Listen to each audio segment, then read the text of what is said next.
আসসালামু আলাইকুম রহমতুল্লাহি ওয়া বারাকাতুহু। বন্ধুরা কেমন আছেন? আশা করি ইনশাআল্লাহ ভালো আছেন। বিষয়টা হলো আমাদের স্বরাষ্ট্র উপদেষ্টা ব্রিগেডিয়ার সাখাওয়াত, উনি যেই হারে অতিরিক্ত কথা বলেন, তো এত কথা বলাটা আমি ব্যক্তিগতভাবে মনে করি উচিত না।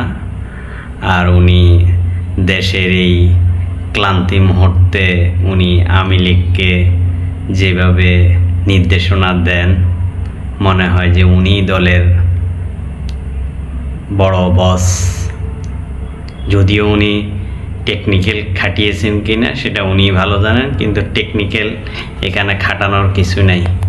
কারণ স্বৈরাচার সরকার, আপনি একটা খারাপ লোককে যতই ভদ্রভাবে বুঝাবেন কোনো লাভ হবে না, সে তার গতিতে চলবে। অতএব বর্তমান যে সরকার পতন হয়েছে গণজোয়ারের মাধ্যমে, যাকে সবাই স্বৈরাচার সরকার বলে, তারকে বোঝানোর দরকার আপনার না।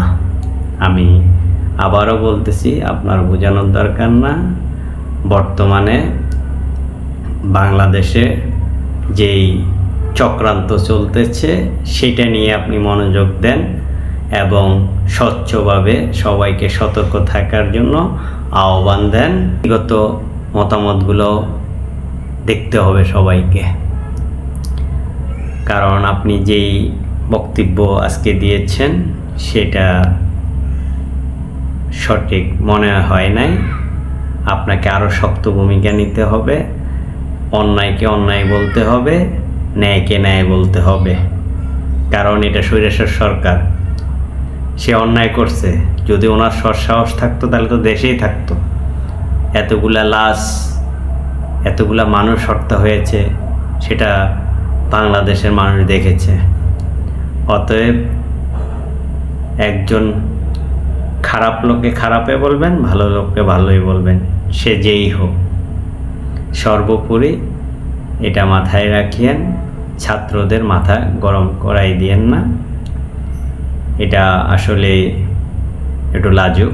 আর হিন্দু সম্প্রদায় যারা উস্কানিমূলক বিভিন্ন ধরনের কথাবার্তা বলতেছে, তাদেরকে সামনাসামনি গিয়ে বলেন যে তদন্ত ওনারা সহ করুক, আপনাদের কী ক্ষতিপূরণ হয়েছে বা কে করেছে সেটা সঠিকভাবে দেওয়ার জন্য, দিলে সেটার অ্যাকশন নেন।